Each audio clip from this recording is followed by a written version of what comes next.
नमस्कार दोस्तों, स्वागत है आपका नॉलेज 231 में। 2 दिसंबर सन 1984 दिसंबर का महीना चल रहा था जब हर जगह कड़ाके की सर्दी पड़ रही थी। उन दिनों भोपाल में एक यूनियन कार्बाइड कीटनाशक बनाने वाली फैक्ट्री में रोज की तरह वर्कर्स काम कर रहे थे। उस दिन रात के करीब 9 बजे वर्कर्स ने अपनी शिफ्ट चेंज की और यूनियन कार्बाइड फैक्ट्री में नए वर्कर्स आए। उन्होंने अपना रूटीन काम करना शुरू किया। एमआईसी टैंक्स में लगी पाइपों को धोना शुरू किया। उन्होंने पाइपों में पानी डाला और कुछ नोटिस किया कि पानी डालते वक्त दूसरी तरफ से पानी बाहर नहीं आ रहा है। उन्होंने कुछ फिल्टर को साफ़ करना शुरू किया, यह सोचकर कि कहीं पर पानी फ्लॉप हो रहा है, और उसके बाद फिर से यह प्रोसेस किया गया, लेकिन उसके बावजूद भी दूसरी तरफ से पानी बाहर निकल कर नहीं आया। लेकिन वो ज़्यादा हैरान नहीं हुए इसे देखकर। उन्होंने अपने सुपरवाइज़र को जाकर बताया। करीब 10 बजे के आसपास सुपरवाइज़र ने ऑपरेटर से कहा कि पानी को चलता रहने दो, यहाँ पर जो अगली शिफ्ट में वर्कर्स आएंगे वो उस पानी को स्विच ऑफ कर देंगे। आमतौर पर पाइपों पर एक स्लिप वाइंड नाम की चीज़ लगती है जो पानी को टैंक्स के अंदर जाने से रोकती है, लेकिन इन पाइपों में वो स्लिप वाइंड नहीं लगी हुई थी।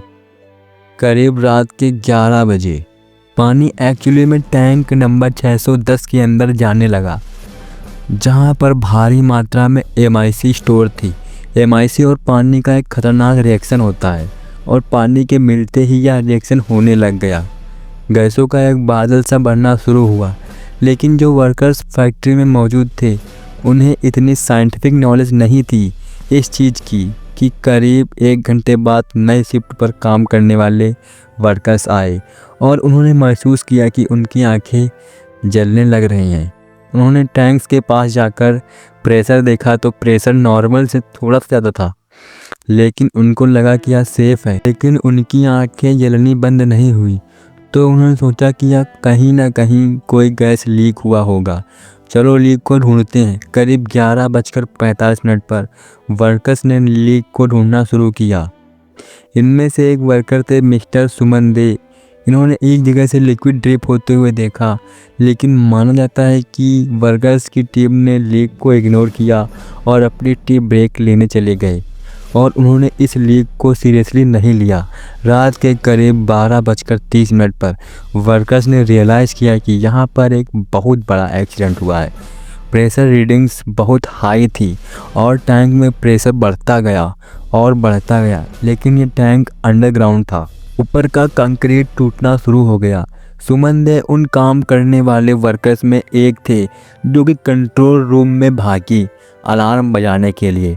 टैंक नंबर 610 से गैस बड़ी तेज़ी से बाहर निकल रही थी और जो पानी टर्न ऑन किया गया था पाइपों को धोने के लिए उसे अब स्विच ऑफ कर दिया गया, लेकिन अफसोस यह बहुत लेट हो चुका था।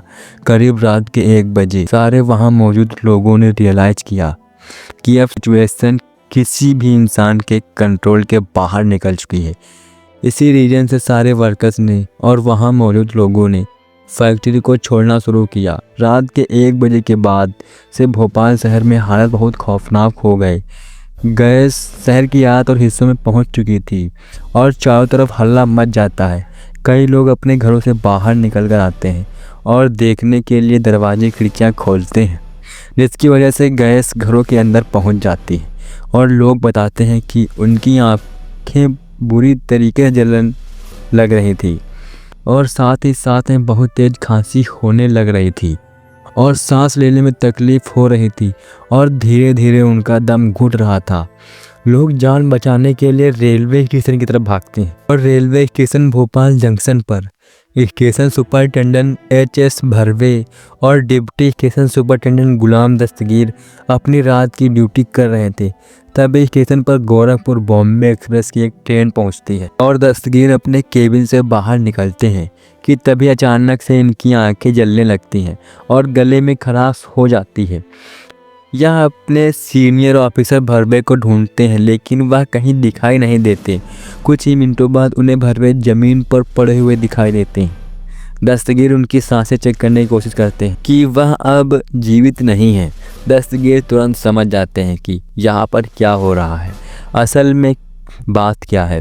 इस भोपाल जंक्शन स्टेशन से करीब 1 किलोमीटर दूर एक यूनियन कार्बाइड की फैक्ट्री है, जहां पर एक बेहद खतरनाक हादसा हुआ है, जहां से MIC यानी मिथाइल आइसोसाइनाइड नामक अत्यंत जहरीली गैस निकली है।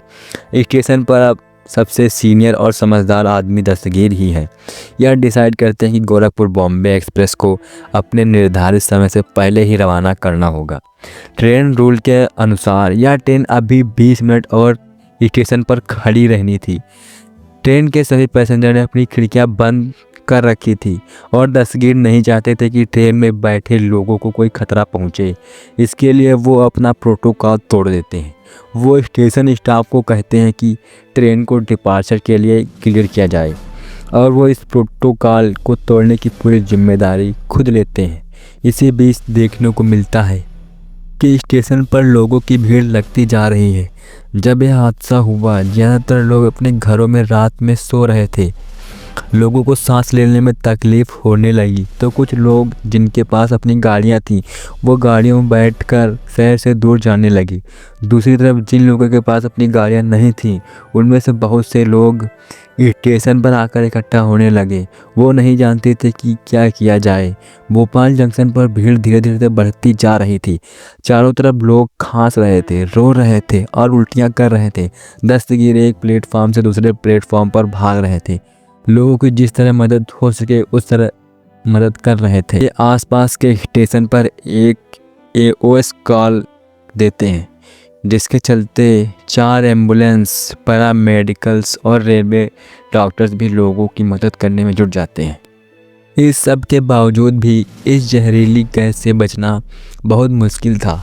जहां एक तरफ कुछ लोग अपने घरों से बाहर निकलकर रेलवे स्टेशन तक पहुंचे थे तो दूसरी तरफ उससे भी ज़्यादा लोग हॉस्पिटल की ओर भागे।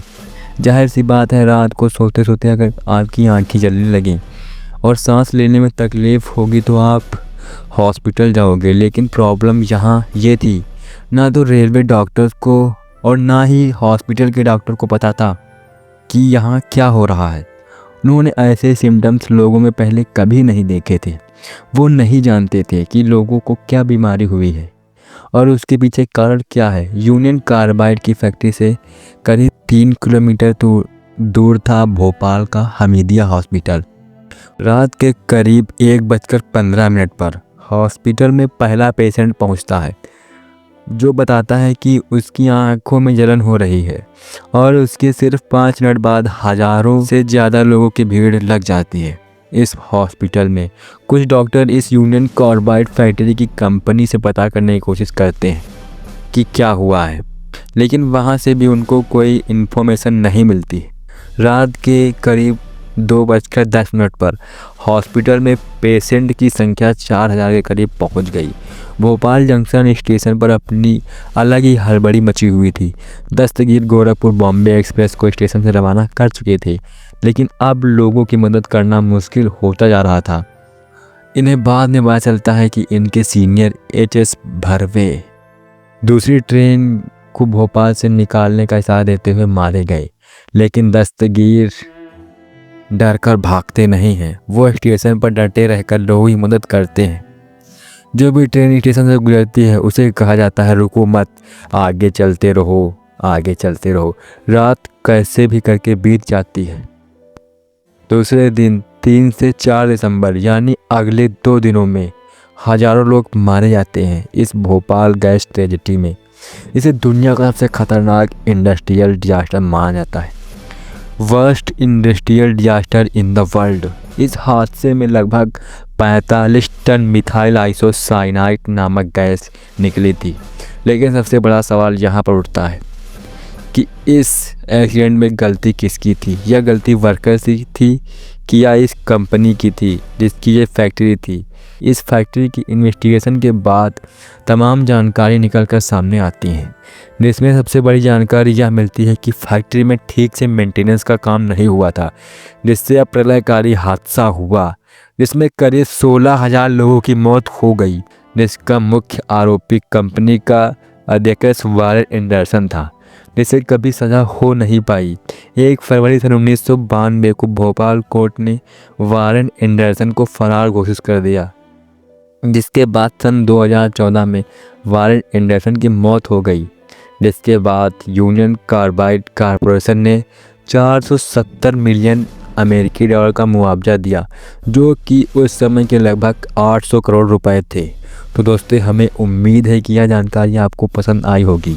तो दोस्तों, इस वीडियो को ज़्यादा से ज़्यादा लाइक और शेयर करें। तो आपसे मिलते हैं एक और अगले शानदार वीडियो में। जय हिंद।